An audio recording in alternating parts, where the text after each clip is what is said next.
Good afternoon, good evening, welcome back sa ating channel, etc. So ngayong araw na to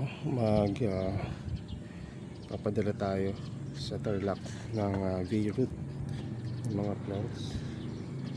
So mga BF dito na dadalhin sa Dubai. So ipapadala muna initially sa Tarlac, then dadalhin nung individual papunta ng Dubai. So kailangan walang media, kahit Sphagnum and Fairlight. Kaya ang gagamitin nating media ay tissue at ilalagay natin siya sa brush na microwavable para malinis naman at presentable. At ganun din, no, bago tayo mag-start, kailangan natin ng tweezer, gunting, at ganun din panghugas ng kamay at panghugas ng plants. At ito yung final na pang rinse, no? Ito yung reverse osmosis water. So kapag gusto nyo na malinis talaga yung mga pagmamanish sa mga halaman nyo, maganda pa nga yan, pinakukuluan nyo yung media na gagamitin nyo. But in this case, hindi tayo gagamit ng media. So tara, umpisa na natin yung pagpapadala ng V-Route. So itong V-Route itong BFT na to ay King Henry. Kita nyo naman gaano kalaking King Henry natin. Ito ay galing kay Sir Ja Salcedo. So shout out sir. Tapos sumobra na yung fish na ito, kaya i-upload na natin.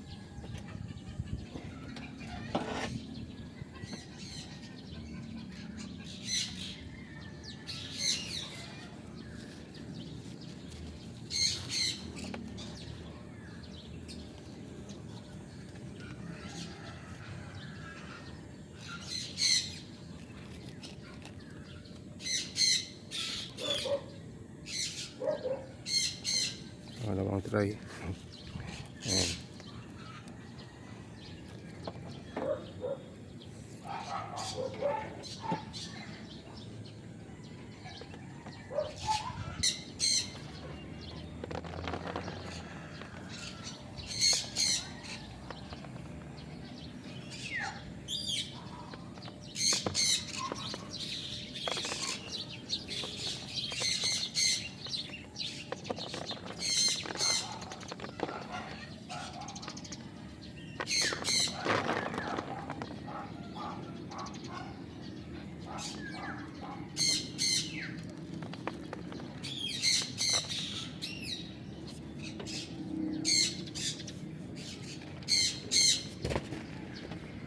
Ayan, natanggal na natin yung kanyang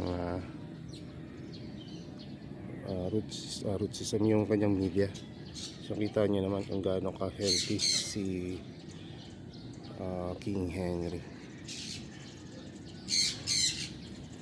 Tanggalin lang natin yung matatanggal pa natin, pero makakatulong kung babasahin natin to.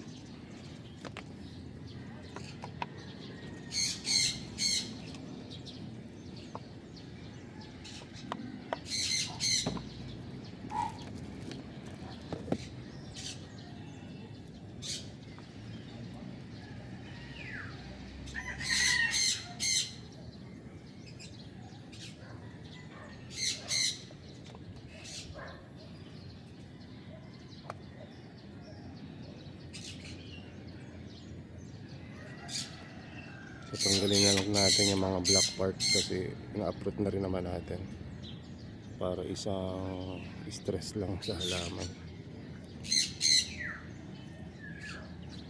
May magbablock pa rin to, nasa biyahe, pero sana wala na masyado. Saglit lang naman papuntang Dubai. Wala pang 24 hours, parang 10 oras lang mahigit or less.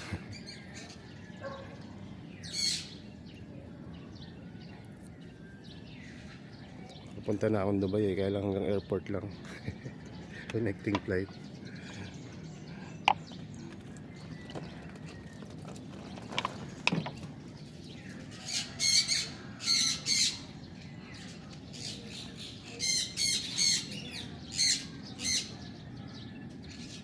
Yan, pwede na yan.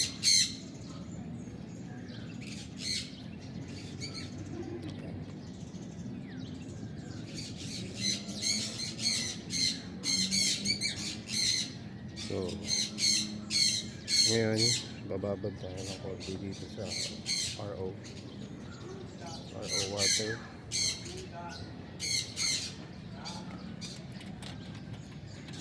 Yan na natin to, i-sample na natin to para hindi tumagil.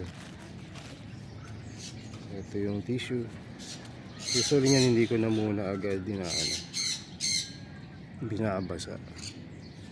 No, pagka balabalot ko na at kailangan pong basahin, hindi ko na lang siya binabasa pa ng dinadagdagan ko yung moisture na. Pero kung hindi na kailangan basahin dahil meron ng moisture agad.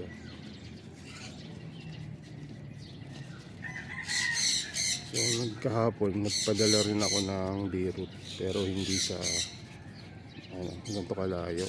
Pero mas matatagalan pa nga yung mga kahapon kasi alam niyo naman yung local shipment natin matagal talaga. Maabot ng 46 days kapag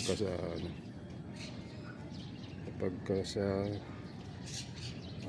probinsya like sa Zamboanga or sa Mindanao. So ayan, ganyan yung ating pagbe-beetroot.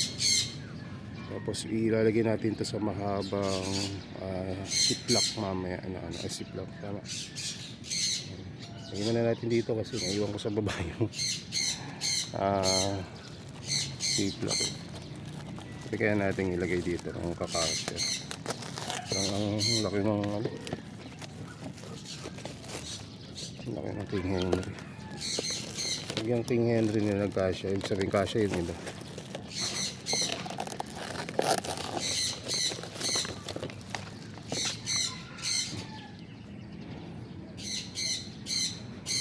Ay kasya. Ayan. Hindi natin pwedeng tag-iisa kasi syempre pag bagahe mas compact, mas maganda.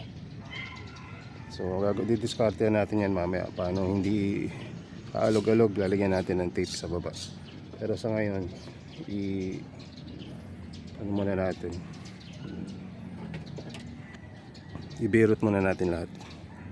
So ito naman si salmon. Ingat pala kayo ngayon. Kagabi nadali ako tumaas yung bibig. Kumain kasi ako ng kare-kare. Parami yung kain ng tawalya ng baka.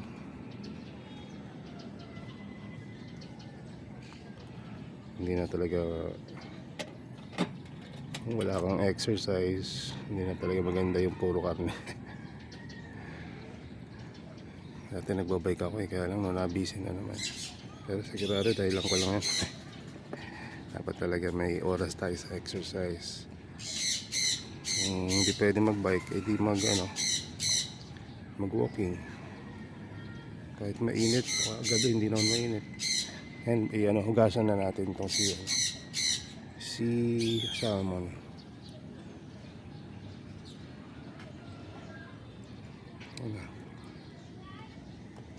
Ganda ng salmon natin. Tingnan nyo yung pateng.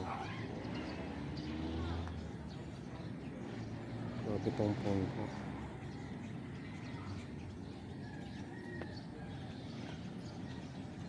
Pinapokus ko, hindi pa rin mapokus.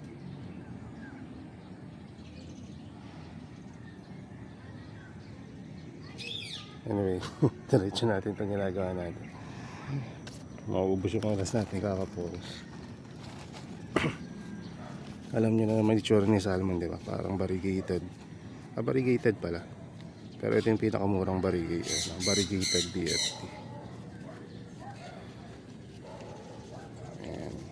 Ikot-ikot. Hindi lahat ng BFT madaling i-beetroot na padala. May mga iba na maaarte rin.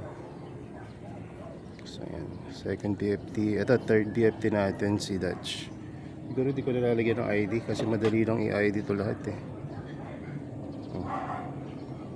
meron tayong King Henry. Yung Dutch lang pala. Yung hindi, tama. Kakaiba talaga sila. Ang ganda ng kaya hindi ka dadalawang isip dito sa Dutch.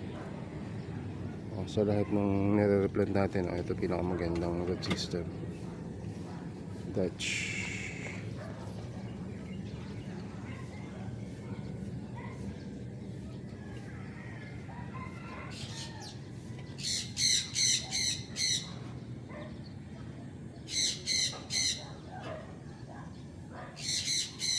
So sa paghihila-hila, ingat kayo. Ang hilahin nyo yung media na loose. Pero kung kapit na kapit sa roots yan, tumituloy yung hila. Tagal-tagal natin unroot tree plant, medyo kabisado na natin. Pero sa mga baguhan, kung may mahila kayo na leaf, no, pwede namang itanim yan as propagation. Pero in this case, ingatan natin ang gusto kasi ito na nyo, meron ng anak to.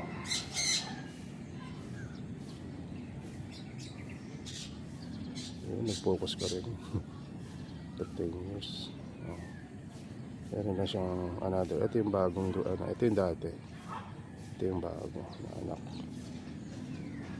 Ako dati nung nabili ako ng Venus flytrap, tuwan-tawa ako kapag may baby Venus flytrap na kasama, kasi alam ko na pwede ko pa rin propagation, another propagation, for sharing or pang benta. Hanggang ngayon naman ganun pa rin yung pakiramdam. So hugasan natin to.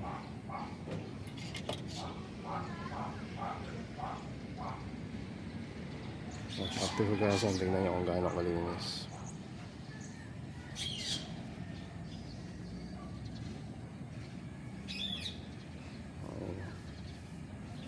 Yung phone ko after ilang seconds bago mag-respond sa anyway, ganun na siguro talaga mga phone pagka naluluma. Kahit bumili ako ng bago, ganun pa rin. Ito.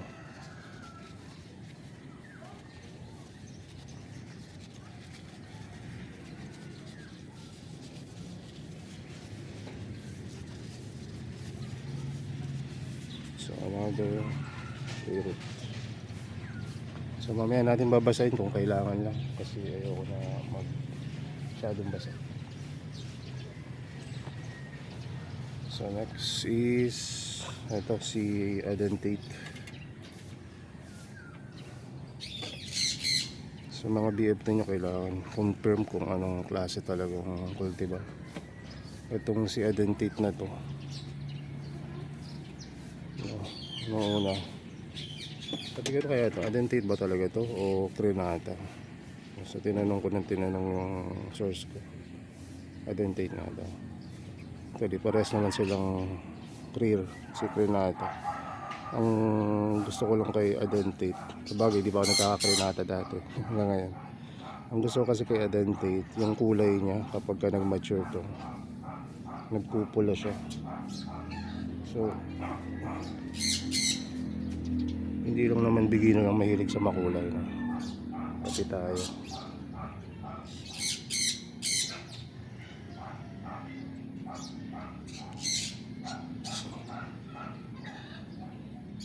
May paparating pala akong halaman ngayong araw na to. Sana ngayong araw, kasi pag bukas busy ako pag Friday, ngayon ay Thursday.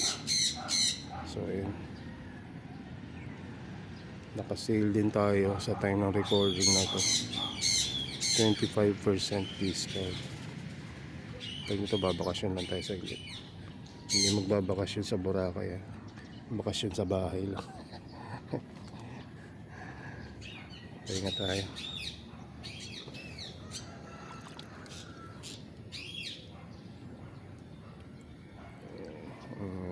So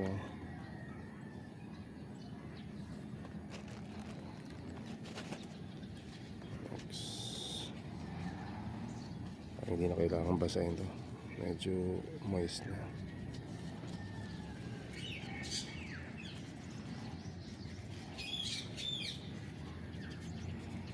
Mas maganda pa nga pagka medyo yung moist lang, hindi masyadong wet, kasi bukod sa pampabigat yan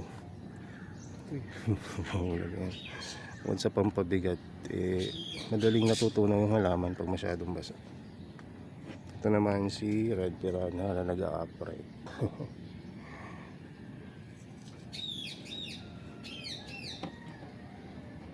Ganda ng mga BFT pagka kaya maganda rin talaga sa mga seller, nag-aalaga rin talaga ng halaman. Kasi kung benta rin ng benta, walang pakialam sa halaman kung anong mangyayari. Walang care. Kami kahit na traps na lang, wala nang pete yung tinatanim pa namin yan. Hinahanap pa namin yung pag nahulog sa baba. Kita ba? Ayun. Ang maganda dito kay Red Piranha, mauumay ka sa sa basal o yung sa pag-produce ng mga anak na BFT. Napakabilis mag-produce ng anak na ito. Anak pa lang, may anak na. Tabi-tabi, clumps.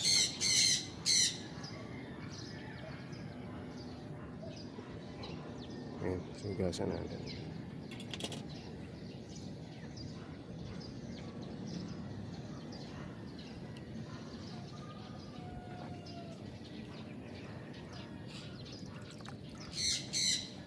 Tapos tissue.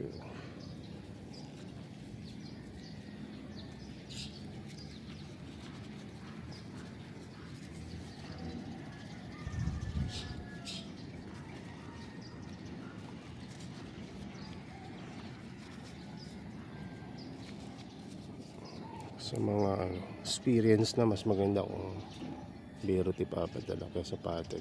Bukod sa makakatipid sa delivery fee, no? Kung per grams or kilos yung deliveries niya, mas nape-preserve yung halaman.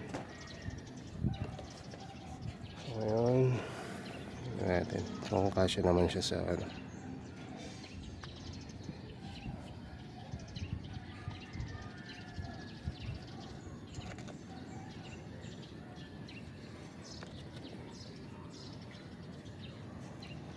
yung pinakamalaki si talaga, King Henry. Bagay mas matanda siya sa lahat.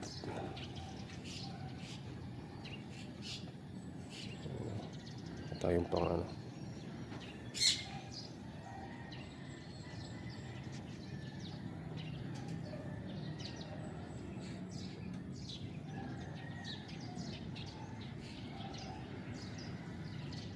ayan.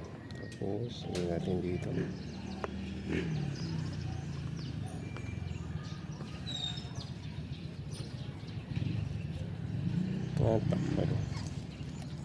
Ano pa natin to, isisiplak. Ewan ko kung gusto pa niyang isiplak, parang mas okay na itong ganito. Parang ko na lang siya.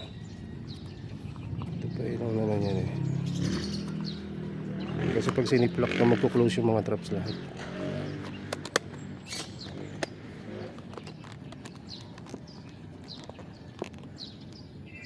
Ganda na anong alogan niya kasi siksikan na siya. Pero hindi siksikan na squish. Yung mga traps naka-open pa rin.